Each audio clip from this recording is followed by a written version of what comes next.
Right now, the world's most powerful rising superpower is being practically begged to step in and, well, end a massive war in the Gulf. Yeah, they are getting a lot of pressure. Exactly. Right. Pakistan is opening doors, regional leaders are having secret meetings, and a full peace plan is, just sitting right there on the table. But Beijing is refusing to sign it. It is a really fascinating contradiction to pull apart. It really is. So, welcome to our deep dive. Today we are looking at why a country that is so desperate to be seen as a global leader is frankly terrified of actually acting like one. Right, you have this massive global problem, and the one power that could maybe fix it is actively hitting the brakes. Which brings us to our mission for today's deep dive. We want to take a complex global news story and break it down so it's perfectly clear, simple, and easy for you to understand. And the big picture here is the war in the Gulf between the United States and Iran. Right. We are now in the second month of this fighting, and this isn't just a local issue anymore. It is hurting the global economy, which basically means how the whole world makes and spends money. Yeah, it's disrupting how goods are shipped everywhere, and there is no obvious end in sight. Exactly. So the central question for us today is, can China, this massive global power, step in as a peace broker to stop the fighting? And maybe more importantly, do they even want to? All right. That is the big question. Yeah. But before we get into it, a quick note for you on how we do things here. We are looking at a highly sensitive topic today involving actions by different governments. Yes, very politically charged. But our goal is simply to explore what our source materials say. We are not taking any sides, we aren't judging who's right or wrong, and we don't endorse any specific viewpoints. We are just the messengers. We just want to explain the facts and the strategies based on the reports. Okay, let's unpack this.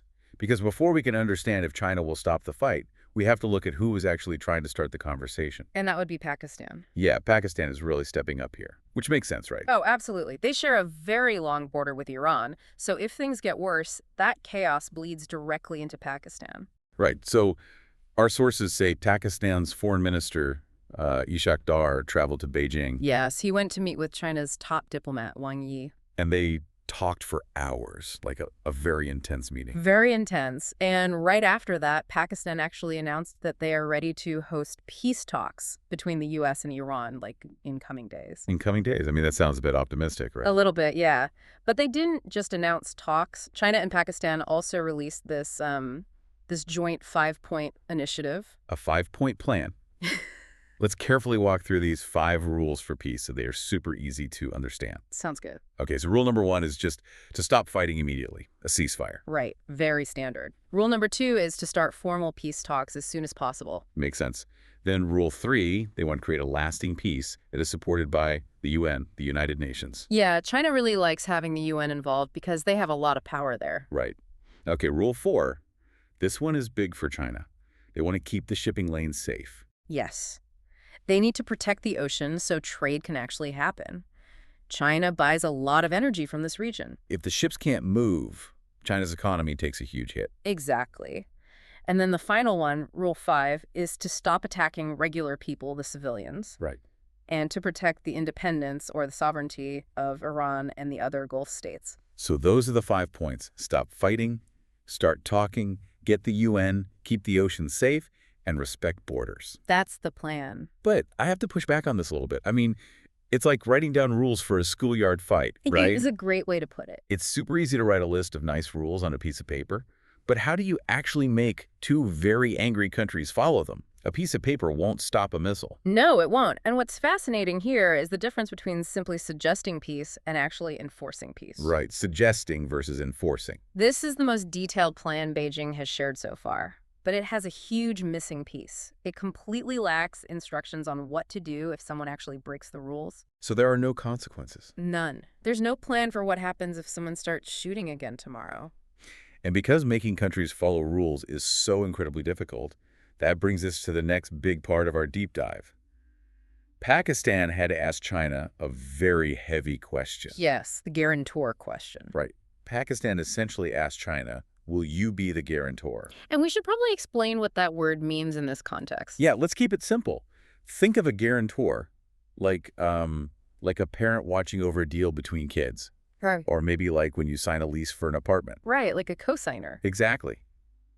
If your friend breaks an apartment window and can't pay for it, you promise to pay for it. So in a war, being a guarantor means China would promise to step in and punish whoever breaks the peace deal. Which is a huge commitment. It is massive. It means using your own military or your own money to enforce the rules. And according to Pakistani sources in our research, this is exactly what Foreign Minister Dar asked China to do during those secret meetings.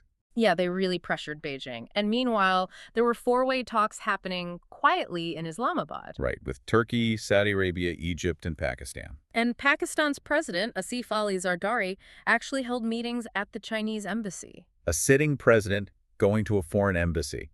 That tells you how desperate they are for China to take control of this. Oh, absolutely. They are begging China to be the parent in the room. But China is hesitating. Why is China so scared of doing this?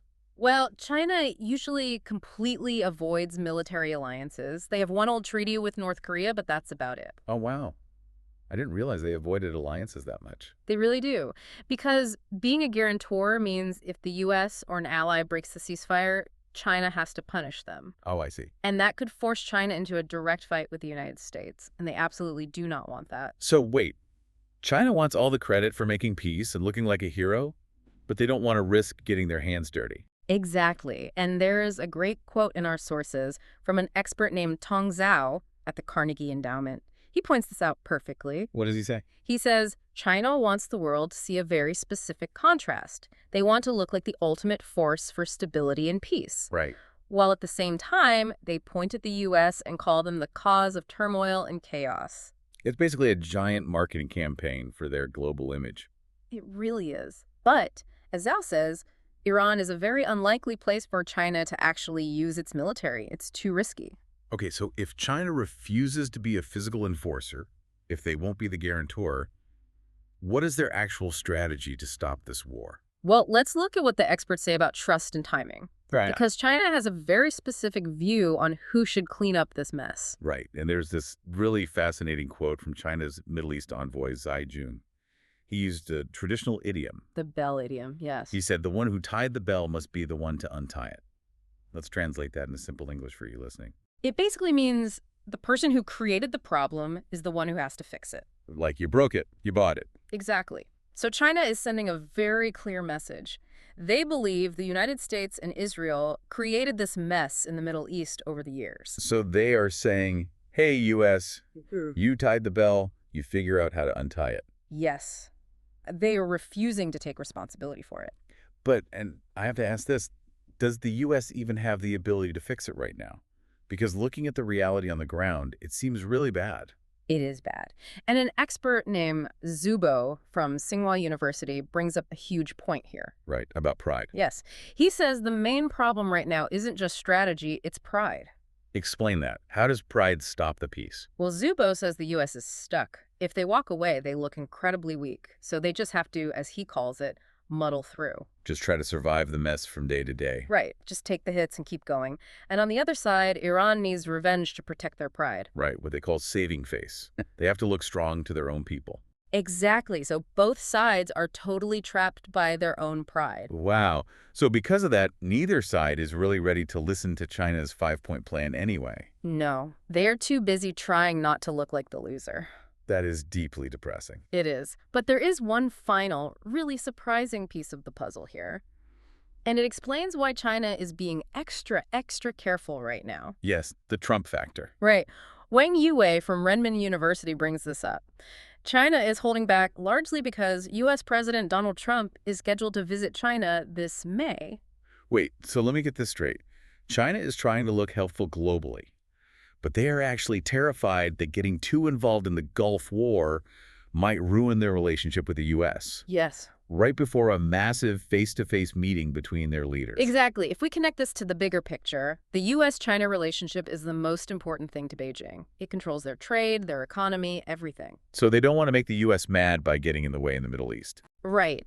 Wang Yue basically says protecting their upcoming diplomacy with the U.S. is way more important than jumping into the middle of the Gulf War. Oh, wow. So they are literally putting global peace on hold to make sure a diplomatic meeting goes smoothly. That is what the sources suggest. The May visit is just too important to risk. That is a staggering detail. I mean, for the people caught in the conflict, The reality is they just have to wait on China's schedule. It is a harsh reality of how superpower politics actually work. Okay, this has been a really intense look at the intelligence.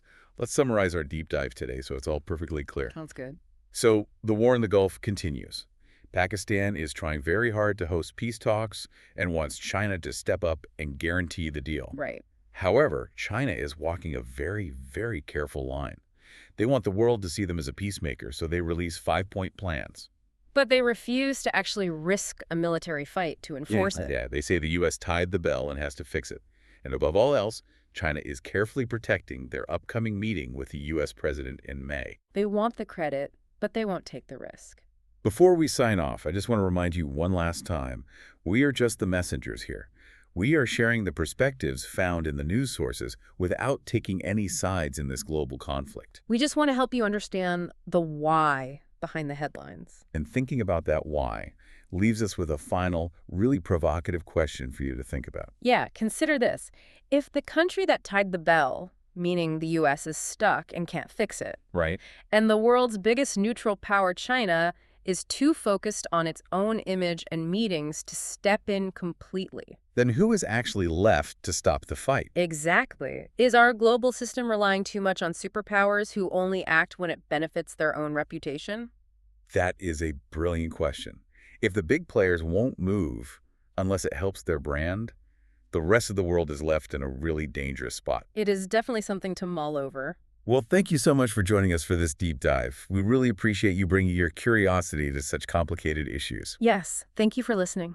Keep exploring, keep asking questions about the news, and keep learning. We will see you next time.